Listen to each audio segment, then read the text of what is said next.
Shalom. Puji Tuhan, kita masih bisa ketemu.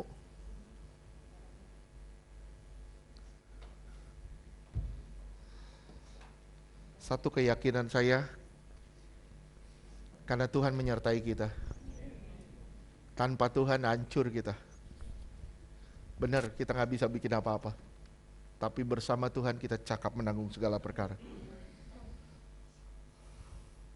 Saudaraku, hari ini kita mau belajar. Mungkin saya menyampaikannya caranya berbeda. Kita masuk ke dalam satu alur cerita. Ke dalam satu alur cerita. Siapa di sini sudah sering baca kisah Hakim-Hakim? Semua baca Hakim-Hakim? Ada?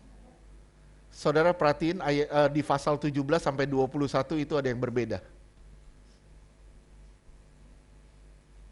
Dari pasal 17 sampai pasal 21 itu berbeda dengan yang lain. Kalau saudara lihat dari Hakim-Hakim 1 sampai Hakim-Hakim 16, ujungnya siapa? Hakim-Hakim terakhir siapa? Aduh, masa nggak tahu sih. Siapa? Yogo, Samuel.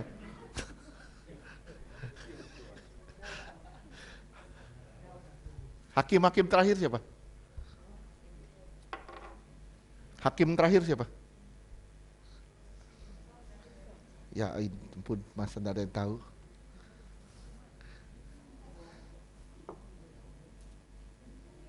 Siapa?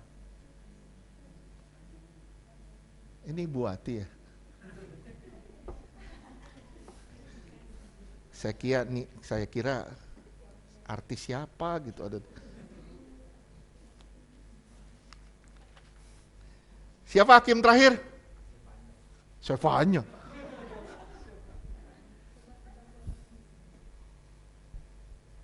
Nggak ada yang tahu.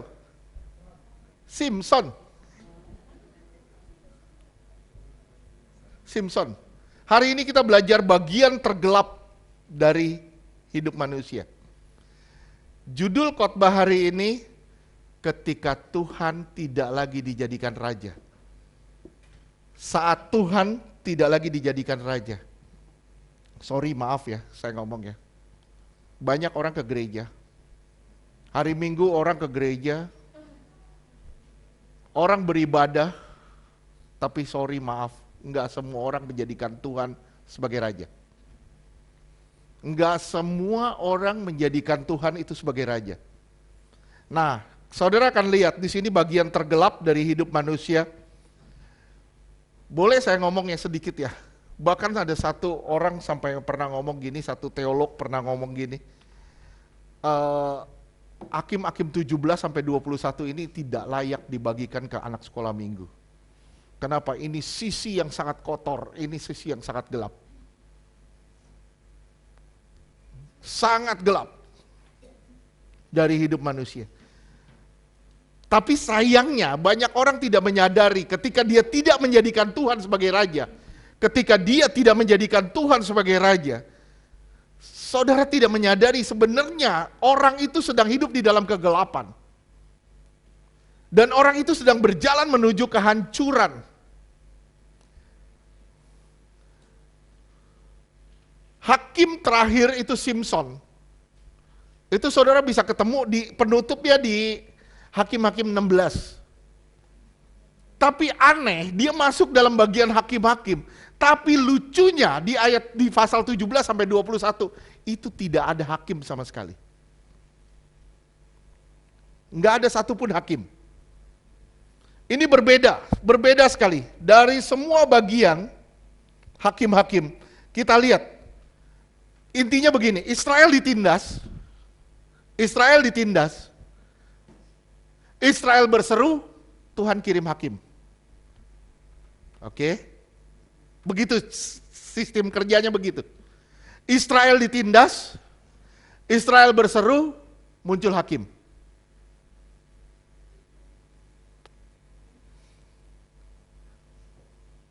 Tapi Di pasal 17 sampai 21, saudara boleh lihat semuanya di situ, tidak ada kata Israel ditindas. Jadi sisi gelap kehidupan manusia itu terjadi pada saat kita tidak lagi berseru sama Tuhan. Saudara mungkin bilang, Pak, saya lagi banyak problem, saya lagi banyak masalah, saya lagi banyak tekanan ini.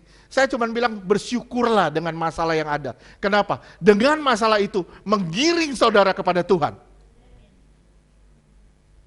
Kalau tidak bermasalah, manusia kalau tidak bermasalah, itu pasti melupakan Tuhan.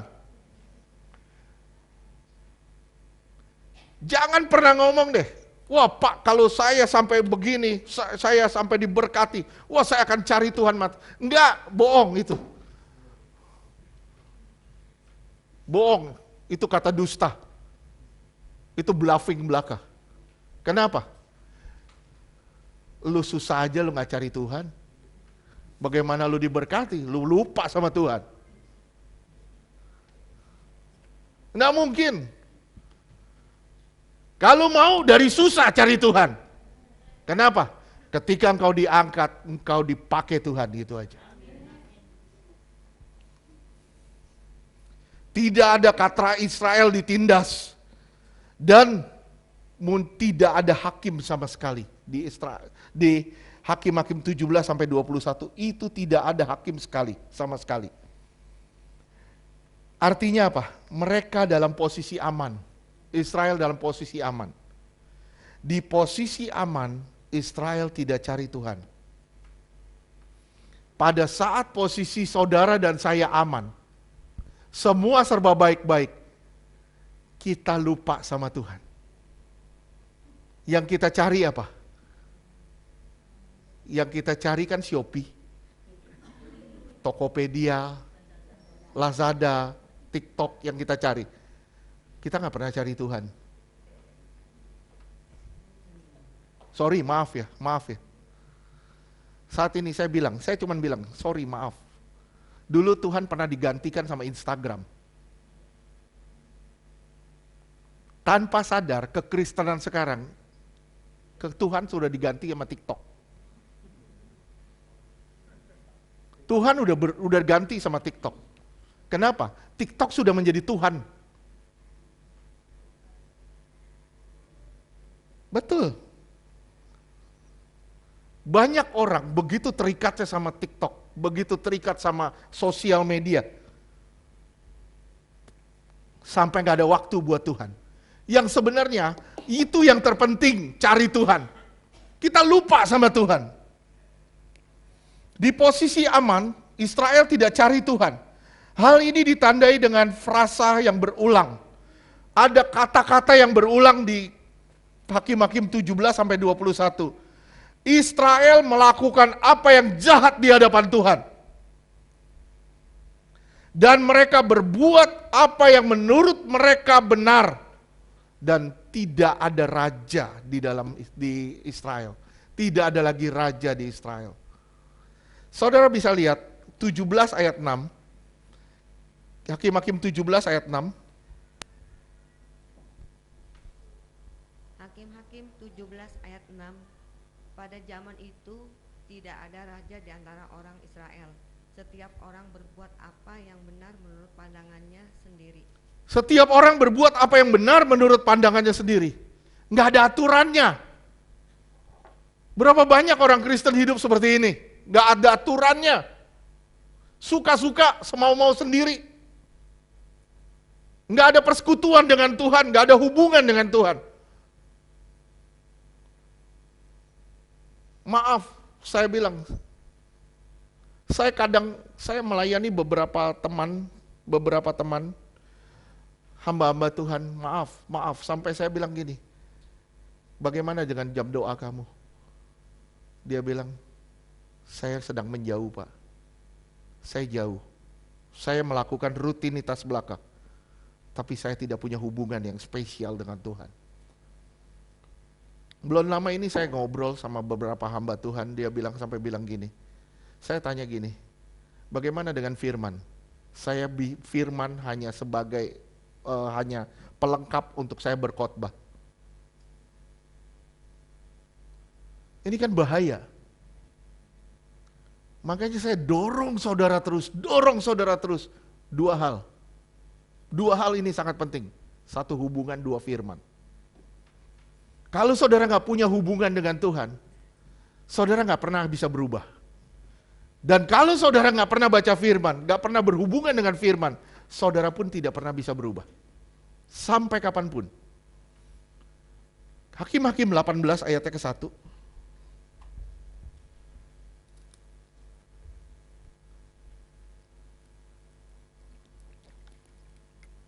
Ini yang tadi saya bilang ya, ini frasa yang berubah. Frasa atau perkataan-perkataan yang berubah. Hakim-Hakim 18 ayatnya ke-1. Hakim-Hakim 18 ayat 1. Pada zaman itu tidak ada raja di antara orang Israel, dan pada zaman itu suku dan sedang mencari milik pusaka untuk menetap. Sebab sampai hari itu mereka belum juga mendapat bagian milik pusaka di tengah-tengah suku-suku Israel. Ya. Lihat. Tidak ada raja, diulang lagi. Terus 19 ayat 1.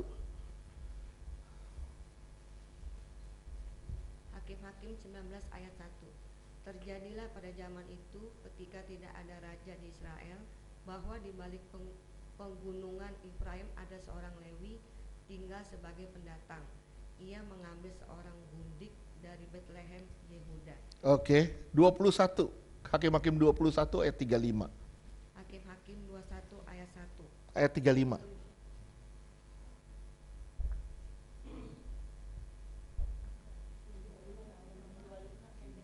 Oke, sampai 25. 25 ya. Ya 25 saya salah tulis.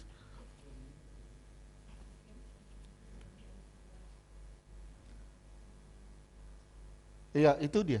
Ada. Oke.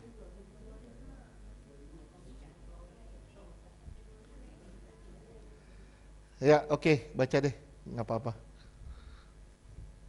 Hakim-Hakim 21 ayat 25. Pada zaman itu tidak ada raja di antara orang Israel. Setiap orang berbuat apa yang benar menurut pandangannya sendiri. Ketika Tuhan tidak lagi dijadikan raja dalam hidup kita, kita pasti melakukan apa yang benar menurut pandangan kita. Hal ini menggambarkan pada kita posisi nyaman orang Israel buat mereka tidak mencari Tuhan. Dan tanpa Tuhan, manusia pasti hidup suka-suka, melakukan penyimpangan-penyimpangan iman. Saya bilang ya, manusia akan hidup tanpa belas kasihan. Manusia akan menghancurkan manusia yang lain. Tanpa belas kasihan, tanpa keadilan, bahkan sampai satu titik tanpa lagi hati nurani. Udah gak ada lagi perasaan sama orang lain. Ini bagian tergelap dalam kitab Hakim-Hakim. Bahkan dari seluruh perjanjian lama, ini bagian yang paling gelap. Tuhan seakan-akan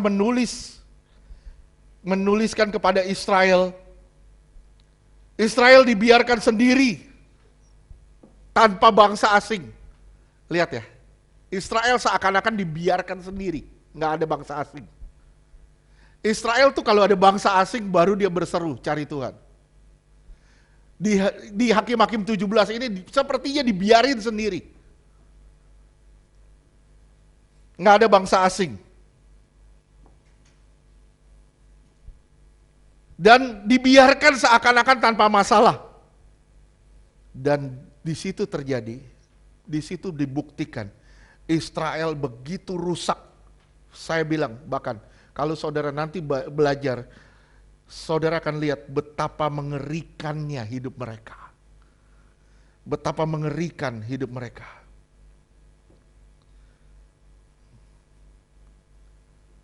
Saudara lihat ya, pasal sebelumnya Israel itu dijajah terus menerus. Tapi di sini Israel tidak ada penjajahan. Ketika dijajah, dia butuh keselamatan. Tapi ketika tidak ada lagi penjajah, Dia hidup bagi diri sendiri. Mereka tidak lagi berseru sama Tuhan. Saudara simak ya, tanpa masalah, kita nggak sadar. Kita nggak pernah sadar kalau nggak pernah dicelikan sama masalah. Justru masalah perlu untuk membebaskan kita dari diri kita sendiri. Masalah itu kadang-kadang diperlukan untuk membebaskan kita dari diri kita sendiri. Terkadang Tuhan izinkan istri yang bermasalah. Terkadang Tuhan izinkan suami yang bermasalah. Terkadang Tuhan izinkan anak yang bermasalah. Tujuannya apa? Terkadang Tuhan izinkan tetangga yang bermasalah. Terkadang Tuhan izinkan teman gereja yang bermasalah. Tujuannya satu, supaya kita belajar, sadar, dan Tuhan seakan-akan pada saat kita menghadapi masalah, Tuhan lagi bilang sama kita, lu belum bebas dari diri lu sendiri. Kamu belum bebas dari diri sendiri. Buktinya apa? Kita masih sering luka, kita masih sering marah, kita masih sering emosi. Itu tandanya kita belum bebas dari diri sendiri. Kadang Tuhan pakai orang untuk menyakitkan kita, untuk ingatkan kita, masih terikatnya kita pada kepentingan diri sendiri. Tuhan pakai orang-orang aneh di sekitar kita. Saya selalu bilang gitu, Tuhan kadang pakai orang-orang aneh di sekitar kita untuk membentuk kita. Jadi kalau istrimu atau suamimu atau anakmu bermasalah, bilang terima kasih Tuhan. Terima kasih Tuhan, dia dipakai untuk membentuk saya. Menjadikan saya indah di mata Tuhan. Amin. Bilang sama suami, sama istri, sama anak, ayo terus bentuk gue.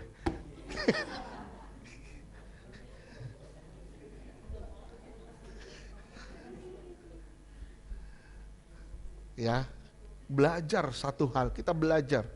Tanpa masalah kita nggak bakal cari Tuhan. Justru dengan masalah kita cari Tuhan terus. Jika Tuhan tidak kita jadikan raja, maka kitalah yang jadi raja. Tanpa kita sadar. Saya ulang sekali lagi. Jika Tuhan tidak engkau jadikan raja, maka engkaulah rajanya. Jika kita jadi raja, maka rusaklah gambar Allah di dalam kita. Ini gambaran 5 pasal terakhir Hakim-Hakim. Rusaknya gambar Allah. Kita sama-sama belajar ya. Ini cerita yang pertama, ada 4 cerita di sini, ada 4 cerita yang saya berusaha singkat sedikit-sedikit. Ya, kita belajar sama-sama. Ini lucu loh. Nggak ada kata hakim padahal ditaruh di Hakim-Hakim. Nggak ada hakimnya sama sekali padahal ada di Hakim-Hakim. Dan nggak ada kata bangsa asing sama sekali. Mereka semua hidup dalam keadaan aman. Hakim-Hakim 17 ayat 1 sampai 6. Ini cerita yang pertama. Hakim-Hakim 17 ayat 1. Ada seorang dari pegunungan Efraim, Mika namanya. Iya, 2. Namanya Mikah. Iya, namanya Mikah. Terus? Hakim-Hakim 17 ayat 2. Berkatalah ia kepada ibunya, uang perak yang 1.100 itu yang diambil daripadamu, dan yang karena itu kau ucapkan kutuk aku sendiri mendengarnya ucapanmu itu. Memang uang itu ada padaku, akulah yang mengambilnya. Lalu kata ibunya, diberkatilah kiranya anakku oleh Tuhan.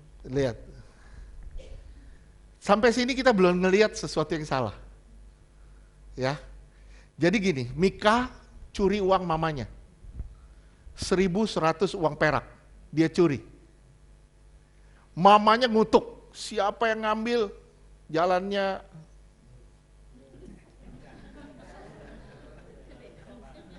bengkok. Jalannya ketutup. Siapa yang ngambil? Masalah deh pokoknya. Dikutuk begitu. Mika dengar begitu, dia pulangin. Permasalahannya di mana? Ada masalah nggak? di sini? Ada. Orang mencuri tapi tidak menyadari. Tapi begitu kutuk diucapkan, baru dia kembali. Kenapa? Karena kita lebih takut dengan kutuk. Bukan karena mencintai Tuhan, kita tidak berbuat dosa. Tapi kita tidak berbuat dosa karena kita takut masuk neraka. Kita tidak berbuat dosa karena kita takut hukuman dari dosa. Tapi bukan kita takut berbuat dosa karena kita mencintai Tuhan. Kalau saudara cinta Tuhan, saudara mau buat dosa males pasti. Itu kuncinya. Kalau saudara cinta Tuhan, saudara pasti males untuk berbuat dosa. Nggak mau untuk berbuat dosa. Tapi di sini saudara lihat, Mika, dia mengembalikan. Kenapa? Karena takut kena kutuknya. Ayat 3. Hakim-Hakim 17 ayat 3. Sesudah itu dikembalikannya uang perak yang 1.100 itu kepada ibunya. Tetapi ibunya berkata, aku mau menguduskan uang itu bagi Tuhan. Bagi Tuhan. Lihat. Tuhannya siapa? Terus? Aku menyerahkannya untuk anakku, supaya dibuat patung pahatan dan patung tuangan pada uang itu. Maka sekarang uang itu kukembalikan kepadamu. Iya. Lihat, ada yang salah ya? Kenapa? Uangnya dibuat bikin berhala. Oke, terus? Hakim-Hakim 17 ayat 4. Tetapi orang itu mengembalikannya uang itu kepada ibunya. Lalu perempuan itu mengambil 200 uang perak dan memberikannya kepada tukang perak yang membuat patung pahatan dan patung tuangan daripada uang itu. Lalu patung itu ditaruh di rumah Mika. Iya. 1/5 dari uang itu, 1/5 dari uang itu dibuat patung pahatan dan patung tuangan. Terus ayat berikutnya. Hakim-Hakim 17 ayat 5. Mika ini mempunyai kuil, dibuatnya lah efod dan terafim. Ditabiskannya salah seorang anaknya laki-laki yang menjadi imamnya. Lihat, ya, saudara kalau ngelihat ada yang salah pasti. Ini kesalahan fatal. Kenapa? Walaupun dia buat baju efod, tapi dia buat terafim di situ. Terafim apa sih? Terafim tuh begini. Berhala-berhala orang Israel dulu, mereka bikin lembu emas besar. Mereka menyembah itu. Mereka menyembah patung-patung yang besar-besar. Tapi terafim itu patung yang kecil yang bisa dibawa ke dalam rumah. Terafim itu patung kecil yang dibawa ke dalam rumah. Saya akan coba buka pikiran saudara. Banyak dari kita membawa sesuatu dari luar, kita taruh di hati kita. Dan itu kita jadikan berhala buat kita. Kita jadiin yang dari luar, yang buatan manusia, buatan tangan orang, kita taruh di hati kita, dan itu jadi berhala. Kadang-kadang kita memberhalakan keluarga kita. Kadang-kadang kita memberhalakan kepunyaan kita. Kadang-kadang kita memberhalakan apapun yang ada di sekitar kita. Tanpa sadar, saudara sedang membawa terafim dari luar masuk ke dalam. Saya ulang, kadang-kadang saudara tidak sadar, saudara bawa terafim dari luar dan saudara bawa masuk ke dalam. Walaupun saudara beribadah di situ, pakai baju efod segala macam, saudara menyerukan nama Tuhan, walaupun saudara ke gereja, walaupun saudara beribadah, tapi ada terafim di hati saudara. Sampai sini udah ngerti belum? Ngerti gak? Apa terafimnya? Harga diri kah? Ketika kita tidak mau disakitin orang, ketika orang nyakitin kita, kita bentengin, kita bales. Itu terafim kita. Saya berharap saudara ngerti. Ya, kita bawa terafim dari luar. ketika uang itu jadi segala-galanya dalam hidup kita. Itulah terafim kita. Nggak peduli lu ke gereja, nggak peduli lu ibadah. Nggak peduli lu taat seperti apa. Tapi kalau karena uang kita bersedih, karena uang kita nyakitin hati Tuhan, sorry, maaf saya bilang, itu terafimmu.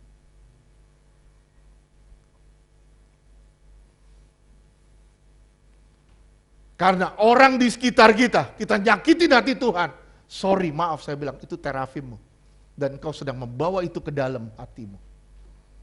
Dan itu sangat keji di hadapan Tuhan. Saudara bisa ngerti ya? Lihat, mereka melakukan ibadah selayaknya orang ibadah yang benar.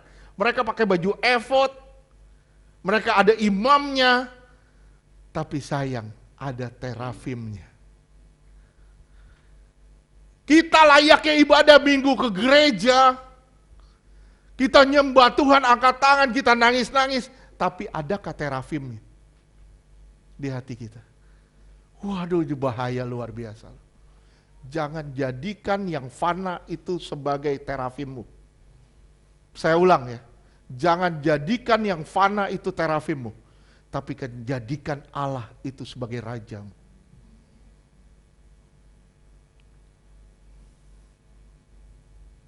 Oke, terus ayat 5, ayat 6 ya. Hakim-Hakim 17 ayat 6. Pada zaman itu tidak ada raja di antara orang Israel. Setiap orang berbuat apa yang benar menurut pandangannya sendiri. Lihat ya, Mika cari uang, Mika curi uang, Mika mengembalikan uang karena dia takut dengan kutukan ibunya. Uang yang dikembalikan 1/5 dibuat terafim, berhala bentuk kecil, dan bisa dibawa masuk ke rumah. Ini artinya dewa-dewa atau Allah yang diperkecil. Imamnya itu dipilih oleh manusia, bukan dipilih Allah. Ya, saat ini banyak sekali gereja-gereja yang melakukan ini. Terafimnya apa?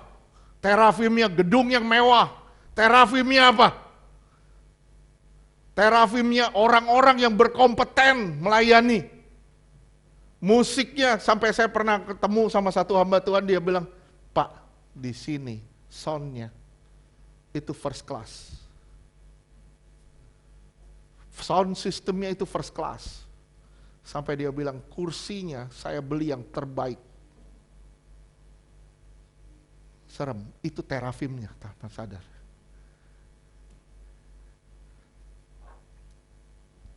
Ada lagi orang yang bayar orang ke gereja, bayar, lu datang gua kasih segini, lu datang gua kasih segini. Kenapa? Ketika penuh, itu jadi terafimnya. Oke, sampai sini ngerti?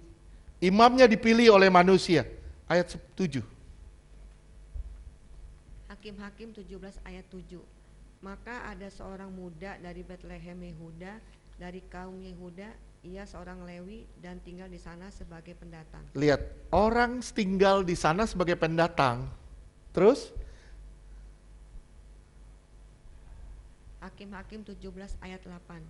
Lalu orang itu keluar dari kota Betlehem Yehuda untuk menetap sebagai pendatang di mana saja ia mendapatkan tempat, dan dalam perjalanan itu sampailah ia ke pegunungan Efraim di rumah Mika. Iya, sampai dia ke rumah Mika. Terus? Hakim-Hakim 17 ayat 9. Bertanyalah Mika kepadanya, engkau dari mana? Jawabnya kepadanya, aku orang Lewi dari Betlehem Yehuda, dan aku pergi untuk menetap sebagai pendatang di mana saja aku mendapatkan tempat. Lihat, dia musafir, dia cari tempat tinggal doang. Terus? Hakim-Hakim 17 ayat 10. Lalu kata Mika kepadanya, tinggal. Karena dia orang Lewi, langsung diangkat jadi imam. Terus? Tinggallah kepadaku dan jadilah bapak dan imam bagiku. Maka setiap tahun aku akan memberikan kepadamu 10 uang perak, sepasang pakaian serta makananmu. Nah, ini imam bayaran. Imam bayaran. Saudara, saya berharap saudara bisa ngerti apa yang dibahas ini. Ya. Ini ibadah yang menyimpang. Ini bicara soal ibadah yang menyimpang. Sekarang banyak orang melakukan ibadah yang menyimpang kok. Saya ngotot. Sorry, maaf. Saya bilang. Saya sebenarnya agak gusar. Saya nggak mau sama sekali penyembahan itu dibatas. Kita mau flow buat Tuhan. Dan kedua, saya nggak mau firman itu dibatas. Kita mau flow buat Tuhan. Dua hal ini penting. Jangan sampai karena ada pembatasan, kita batasin ibadah, kita batasin penyembahan, kita batasin ini. Akhirnya apa yang terjadi? Tuhan gak menikmati. Tuhan gak mendapatkan apa-apa dari kita. Kita cobalah. Setuju gak? Kita coba memberi yang terbaik buat Tuhan. Walaupun banyak kekurangan, tapi kita coba memberi yang terbaik buat Tuhan. Kita gak sempurna, kita jauh dari sempurna. Tapi minimal kita berikan yang terbaik buat Tuhan. Yang kita bisa, yang kita mampu, yang kita dapat. Sampai sini ngerti? Lihat ya. Dia angkat Imam Lewi seenaknya. Manusia seakan-akan gak ada tanggung jawabnya. Sadar gak sih semuanya? Tolong simak. Saudara kalau mati, saudara harus tanggung jawab gak? Tanggung jawab gak? Apa yang saudara kerjakan selama ini? Ada gak saudara rasa takut sama Tuhan? Ibrani 4 ayat 13.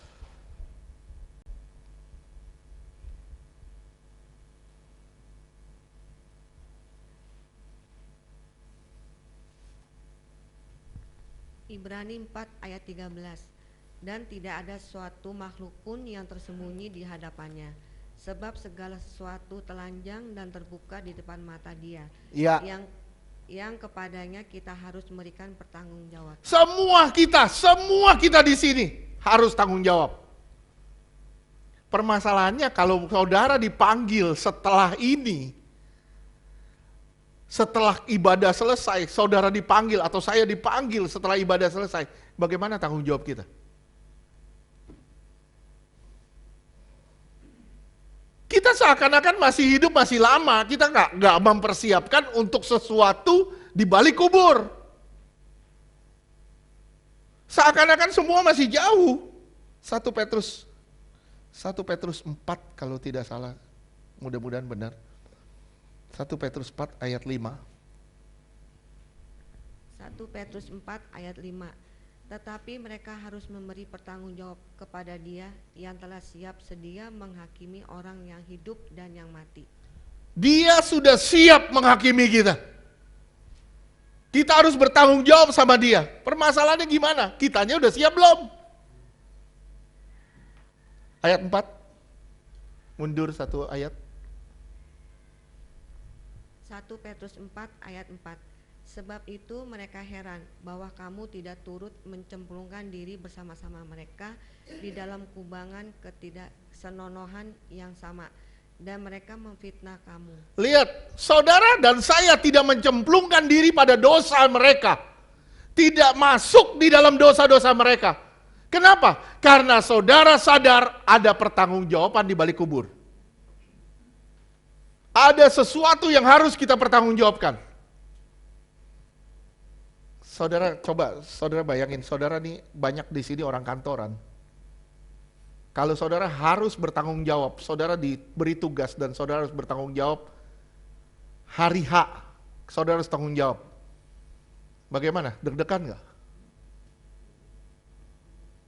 Kalau saudara sudah siap bertanggung jawab, saya yakin saudara nggak deg-degan. Tapi kalau kita nggak siap, waduh begini. Kenapa? Banyak orang takut mati. Kenapa? Kenapa? Banyak orang takut mati. Nggak siap tanggung jawab. Kalau kita benar-benar mempersiapkan dan menata hidup kita teratur, benar teratur, tertib. Saya yakin kapanpun Tuhan mau panggil kita udah siap. Amin. Ini yang ngomong amin dikit kalau begini. Benar gak? Berani gak ngadepin pertanggungjawaban itu? Amin tuh jawaban paling gampang. Netral. Amin. Bukannya Anies dan Muhaimin. Oke? Tuhan dijadikan alat untuk kebutuhan. Tuhan bukan lagi sebagai Allah yang harus disembah. Lihat ya. Kalau semua serba ada, atau semua lagi serba doa kita nggak dijawab, malesnya kita berdoa. Males gue berdoa begitu-gitu aja, bosen, nggak ada jawaban. Tapi begitu kita diberkati, kita bisa bersyukur. Tapi setelah itu kita lupa lagi. Tuhan itu seperti ban serep. Kalau lagi butuh, gue pakai. Kalau enggak, gue taruh di belakang. Tuhan jadi kayak begitu. Kasihan ya Tuhan ya. Kita kecewa pada keadaan. Ketika kita mulai kecewa pada keadaan kita mulai sembah diri kita sendiri. Tuhan gak jadi raja untuk ditaati, tapi hanya sebagai alat untuk dipuasin, untuk puasin diri kita. Tuhan gak jadi raja untuk kita taati, tapi Tuhan kita jadikan alat untuk memuaskan kepentingan kita.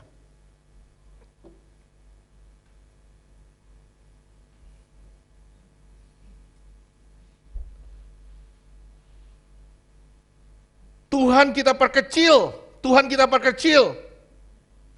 dan kita mulai sejajarkan dia dengan ilah-ilah lain di hati kita. Aduh bahaya. Saya bilang sama saudara ya, Tuhan itu pencipta, bukan ciptaan. Tapi berapa banyak dari kita jadikan Tuhan itu sebagai ciptaan. Kita menciptakan Tuhan dengan versi kita. Saya ulang, kita ciptain Tuhan dengan versi kita. Betapa bahayanya kekristenan kita. Kalau kita gak berubah, bahaya loh, tanggung jawabnya gimana? Tuhan itu creator, bukan creation. Tapi sayang kita telah ciptakan Allah lain. Kita buat Tuhan sebagai mainan. Begitu di tangan kita ada mainan, kita sibuk sama mainan kita. Kita sibuk sama mainan kita. Sadar nggak? Begitu saudara sibuk sama mainan saudara, saudara lupa sama Tuhan yang sedang menunggu saudara di samping saudara. Sadar nggak? Begitu saudara lagi main HP, saudara sadar nggak Tuhan lagi di samping saudara, dan Tuhan bilang, lu nggak kelar-kelar, belum kelar.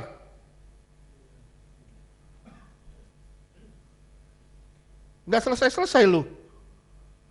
Tuhan bilang, biarin, gue bikin rusak HP lu. Atau Tuhan bilang, gue ambil ya. Begitu diambil baru, Tuhan minta HP, Tuhan minta HP. Tuhan bilang, itu mainanmu. Jadikan aku sebagai pusat kerinduanmu.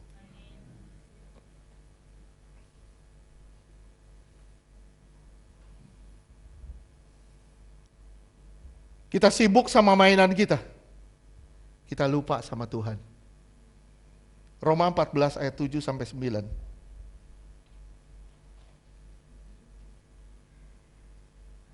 Sadar ya, saya cuma ngomong sama saudara, saya cuma sharing nih, Tadi pagi saya baca ayat ini saya nangis. Roma 14 ayat 7 sampai 9. Roma 14 ayat 7. Sebab tidak ada seorang pun dari kita di sini. Terus? di antara kita yang hidup untuk dirinya sendiri. Nggak ada saudara yang hidup bagi diri sendiri, nggak ada. Terus? Dan tidak ada seorang pun yang mati untuk dirinya sendiri. Nggak ada saudara yang mati di sini untuk diri sendiri, nggak ada. Terus? 8. Roma 14 ayat 8. Sebab jika kita hidup, Kalau saudara hidup, terus? kita hidup untuk Tuhan. Saudara hidup untuk Tuhan, terus? Dan jika kita mati, Kalau saudara mati, saya mati, terus? kita mati untuk Kita Tuhan. mati buat Tuhan. Waduh, ini Paulus yang ngomong begini loh. Kalau kamu hidup buat Tuhan. Kalau kamu mati buat Tuhan. Jihad, Pak. Jihad. Kita jihad dengan cara Tuhan. Gimana caranya? Matiin daging, itu jauh lebih susah. Terus? Jadi baik hidup atau mati, kita adalah milik Tuhan. Kalau saudara hidup atau mati, saudara milik Tuhan. Kalau sampai ke tingkat ini, kita nggak akan takut mati. Nggak takut kita sama kematian. Hidup mati kita udah punya Tuhan kok. Terus ayat 9. Roma 14 ayat 9. Sebab untuk itulah Kristus telah mati dan hidup kembali, supaya ia menjadi Tuhan baik atas orang-orang mati maupun atas orang-orang hidup. Lihat ya, luar biasa nih. Dia telah menjadi Tuhan, baik buat orang hidup ataupun orang mati. Tuhan serah menyerahkan tubuhnya buat kita. Apakah kita mau menyerahkan segala-galanya buat Tuhan? Ini permasalahannya ya. Hidup kita itu dari Tuhan, betul? Tubuh kita dari Tuhan, betul? Tubuh ini juga titipan dari Tuhan, betul nggak? Tubuh titipan. Saudara punya mobil, itu titipan. Saudara punya rumah, itu titipan. Saudara punya anak, itu titipan. Semuanya titipan. Pernah nggak saudara tanya sama Tuhan, Tuhan, mau diapain nih titipan ini? Pernah nggak saudara tanya gitu? Tuhan, mau diapain nih titipan ini? Semua titipan. Mau diapain? Mau dipakai kemana Tuhan? Mau untuk apa Tuhan? Titipan ini. Kita nggak pernah nanya gitu. Jujur, pernah nanya nggak? Apa maksud Tuhan titip kepada kita semua ini? Kalau Tuhan titip, Tuhan nitip ya, Tuhan nitip ya. Begitu diambil, kita bilang, wah gue kena musibah, mobil gue dicuri.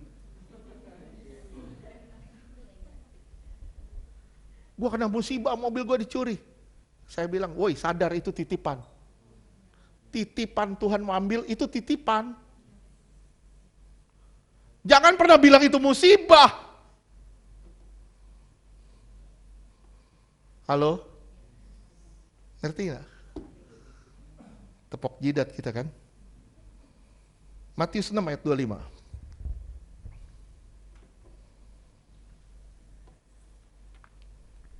Matius 6 ayat 25. Karena itu aku berkata kepadamu, janganlah khawatir Jangan khawatir dengan hidupmu. Terus. akan apa yang hendak kamu makan atau minum, dan janganlah khawatir pula akan tubuhmu, akan apa yang hendak kamu pakai. Bukankah hidup itu lebih penting daripada makanan, dan tubuh itu lebih penting daripada pakaian? Jadi Tuhan cuma ngomong begini nih, saya bikin simple sedikit. Pak Yogo, ada makanan di depan. Ada ya? Ada ya? Ada makanan di depan. Tapi buat apa makanan kalau nggak ada kehidupan? Kalau mati, napas sudah nggak ada, buat apa? Saya bikin simple sedikit. Sorry ya. Gini, kita ada pakaian. Buat apa ada pakaian kalau nggak ada tubuh? Buat apa ada makanan kalau kita nggak ada hidup? Buat apa? Saya bilang jangan pernah menggantungkan hidup kita pada sesuatu yang fana. Jangan pernah gantungin hidup kita pada sesuatu yang fana. Itu gak ada artinya. Benar-benar gak ada artinya. Hidup jangan fokus pada jasmani, tapi fokus pada yang kekal, pada yang rohani. Buat apa ada makanan kalau gak ada kehidupan? Buat apa ada pakaian kalau gak ada tubuh? Semua sia-sia kok.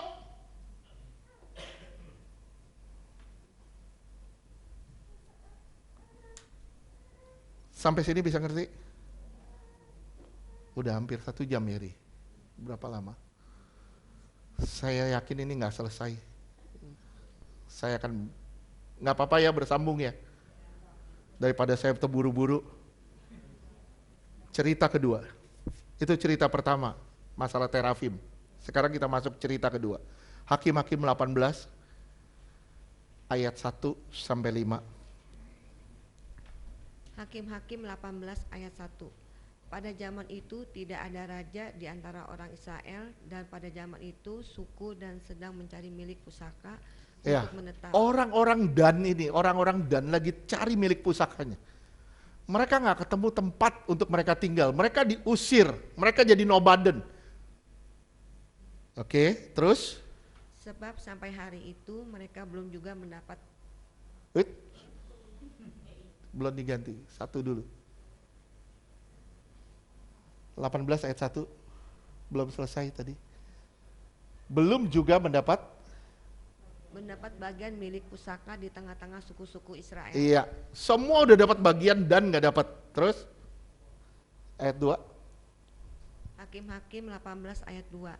Sebab itu Bani Dan menyuruh dari kaum 5 orang dari seluruh Bani Dan jumlah, menyuruh dari kaumnya 5 orang. Terus semuanya orang-orang yang gagah perkasa yang berasal dari Jorah dan Esitaol untuk mengintai negeri itu dan menyelidikinya, serta berkata kepada mereka, pergilah menyelidiki negara itu. negeri itu. Terus Ketika orang-orang itu sampai ke pegunungan Efraim di rumah Mika, bermalam-malam mereka di sana. iya, ayat 3. Hakim-Hakim 18 ayat 3. Ketika mereka ada dekat rumah Mika itu, dikenal merekalah logat orang muda suku Lewi itu. Lalu singgahlah mereka ke sana dan berkata kepadanya, siapakah yang membawa engkau kemari? Apakah pekerjaanmu dan urusanmu di sini? Jadi orang Dan ini lagi mengamat-ngamati wilayah. Dia mau ngambil tempat tinggal supaya mereka bisa tinggal. Diutus 5 orang, 5 orang diutus untuk mengawasi. 5 orang diutus untuk mengawasi. Sampai di pegunungan di Efraim, mereka tinggal di rumah Mika. Ketemu dengan orang Lewi. Terus Hakim-Hakim 18 ayat 4. Katanya kepada mereka, begitulah dilakukan Mika kepadaku. Ia menggaji aku dan aku menjadi imamnya. ayat 5. Hakim-Hakim 18 ayat 5. Kata mereka kepadanya, tanyakanlah kiranya kepada Allah, supaya kami diketahui apakah perjalanan yang kami tempuh ini akan berhasil. Iya, ayat 7. Kan banyak kan? Banyak ini sampai 31, Bu. Terus Hakim-Hakim 18 ayat 7. Sesudah itu pergilah ke-5 orang itu, lalu sampailah mereka ke Lais. Dilihat mereka lah bahwa rakyat yang diam di sana hidup dengan tentram. Iya. Menurut adat orang Sidon, aman dan tentram. Orang-orang itu tidak kekurangan apapun yang ada di muka bumi. Malah kaya harta, mereka tinggal jauh dari orang Sidon dan tidak bergaul dengan siapapun juga. dia ada bangsa yang terkurung di situ. Bangsa Lais. Mereka itu tinggal tersembunyi. Enggak bergaul dengan siapapun. Enggak bergaul dengan siapapun, lihat di situ. Mereka kaya, tidak kekurangan apa-apa. Otomatis mereka nggak bisa perang dong. Otomatis nggak bisa perang. Mereka langsung direbut begitu aja nanti. Terus ayat 11.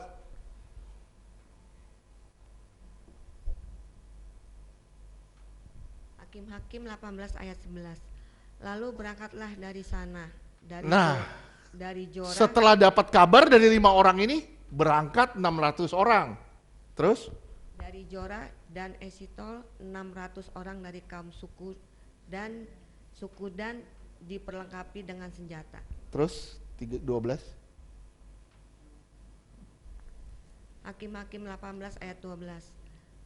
Mereka maju lalu berkemah di Kriat Yearim di Yehuda. Itulah sebabnya tempat itu disebut Mahane dan sampai sekarang. Letaknya di sebelah barat Kriat Yearim. Ya 14.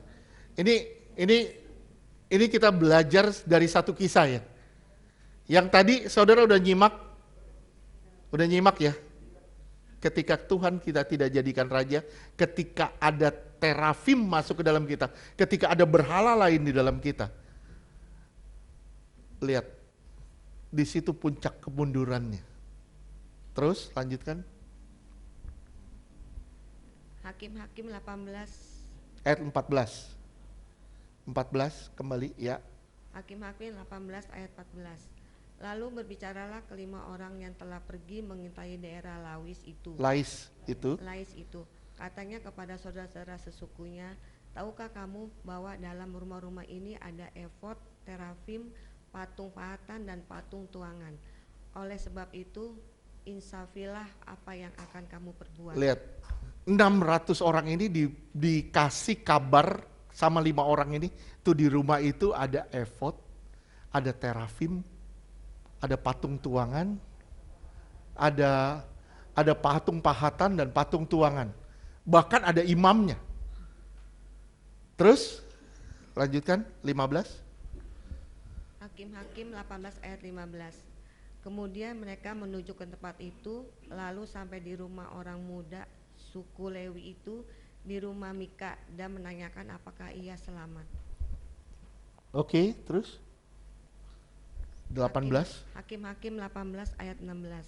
Sementara ke-600 orang dari Bani Dan yang diperlengkapi dengan senjata itu tinggal berdiri di pintu gerbang. Terus 17.